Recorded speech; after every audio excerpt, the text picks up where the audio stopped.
નગર શહેરમાં અસામાજિક તત્વોના હુમલાનો સિલસિલો યથાવત. રામ મંદિર વિસ્તારમાં અપશબ્દો બોલવાની ના પાડતા 2 યુવકો પર થયો હુમલો. ચિત્રા કુંભારવાડા વાસણઘાટ બાદ હવે રામ મંદિર વિસ્તારમાં બન્યો હુમલાનો બનાવ. ધર્મદીપસિંહ અશોકસિંહ ગોહિલ અને ઉમેશસિંહ પરમાર નામના યુવાનો પર થયો હુમલો. કેસરિયા હનુમાનજી મંદિરના પાછળના ગ્રાઉન્ડમાં 10 જેટલા લોકોએ ધોકા વડે કર્યો હુમલો.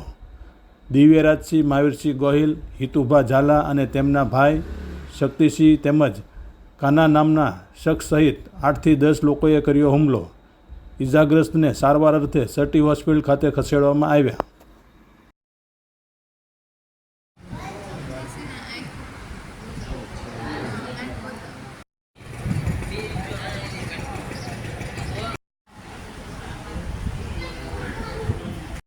ઓકે, તમારું નામ?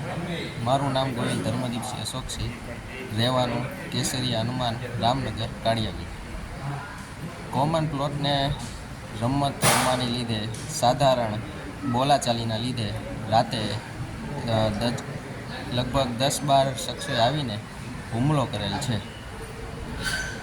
શું નામ છે? એમનું નામ છે દિવ્યરાજસિંહ મહાવીરસિંહ ગોહિલ.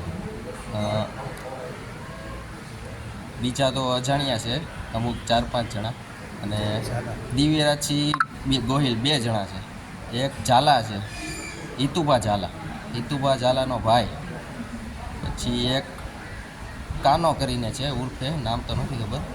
એવા લગભગ 6-7 જણાને નામ ખબર છે અને બીજા બધાને જોઈએ ઓળખી જાય. એટલે એ બધાએ ભેગા થઈને આવીને માર મારે છે. શેના વડે માર માર્યો? ધોકા વડે માર મારી છે. લગભગ 7 થી 8 ટાંકા આવ્યા છે. કારણ શું? કારણ ખાલી કોમન પ્લોટમાં રમવાની ના પાડતા એ લોકો ઉશ્કેરાઈ ગયા અને આવીને બોલાચાલી કરીને છેલ્લે હાથ ઉપાડીને માર મારી. કેટલા વ્યક્તિને માર માર્યો છે? લગભગ 3 થી 4 વ્યક્તિને માર માર્યો છે. બૈરાવને પણ માર માર્યો છે અને એના કપડાં પણ નાખ્યા છે. અત્યારે તમે ક્યાં આગળ એડમિટ કરો? અત્યારે હું લાલ દવાખાનામાં એડમિટ છું. શનિવાર રાતનો 12 વાગ્યાનો.